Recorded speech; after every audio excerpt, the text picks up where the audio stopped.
This is a bonus episode of History as It Happens. It's January 14th, 2026. In Venezuela, it is all about the oil. But why? Decades ago, the United States built Venezuela's oil industry at tremendous expense with American skill, technology, know-how, and dollars. But those assets were stolen from us, and we had presidents who did nothing about it. That was President Trump speaking at a White House roundtable with oil executives about his plans to exploit Venezuela's crude oil reserves, the largest known reserves in the world.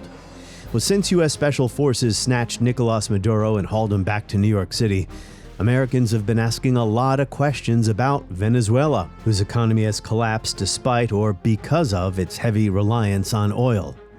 There are also questions concerning who would stand to benefit from extracting and selling more Venezuelan oil in a global market where there is no shortage right now. Well, the Venezuelan government does need the revenue. The New York Times reports the U.S. is now brokering the sale of millions of barrels of Venezuelan oil, which have been trapped in the country since the Trump administration started a partial blockade against tankers carrying crude from Venezuela.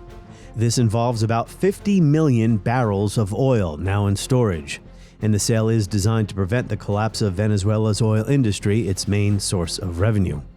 If the oil business were to collapse, the country would unravel, and then the Trump administration would not be able to pursue its longer-term plans to extract the crude reserves. The U.S. blockade already had Venezuela on the brink of a humanitarian crisis, unable to sell the oil in its limited storage facilities. The article goes on to say 2 global commodity trading companies are handling this sale for about $50 a barrel, a big increase over the roughly $30 that the country was getting for the oil that it had previously exported to China to circumvent American sanctions.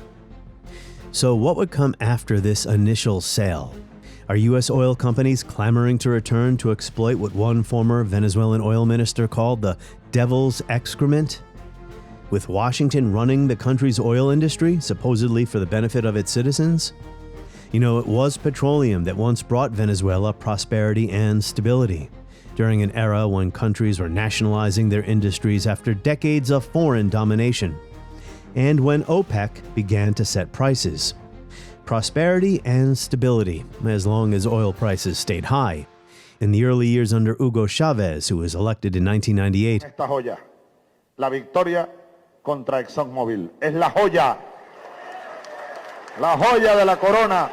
Oil was selling for about $10 a barrel. It reached a record $150 in 2008, before plummeting years later, down to about $30 a barrel in 2016. This, combined with sanctions, destroyed Venezuela's economy. Giuliano Garavini teaches international history at Roma University in Rome. He specializes in European integration, decolonization in the global south, the history of energy, and natural resources. Giuliano Garavini, welcome to the show. Thanks for having me. Grazie. I have been taking Italian lessons. However, if I were to try to have an entire conversation with you about oil in Italian, no one, including you and me, would enjoy it. I have to keep working on it. Let's dive into the subject. Why did Venezuela nationalize its oil industry in the 1970s, and how did that affect the U.S. oil companies there? The starting point is that most of the countries that were members of OPEC, in one way or the other, either they nationalized oil or they got majority participation, which is more or less the same as nationalizing oil in the 1970s. So the most symbolic moment of that movement was when Algeria nationalized its oil in 1971. And the objective of all these countries, independently from their governments, so Algeria had a socialist-leaning government, Saudi Arabia, absolute monarchy, Venezuela was a democratic government, was basically for all of them to gain direct control over the most important resource and the one that provided most of the income for the state.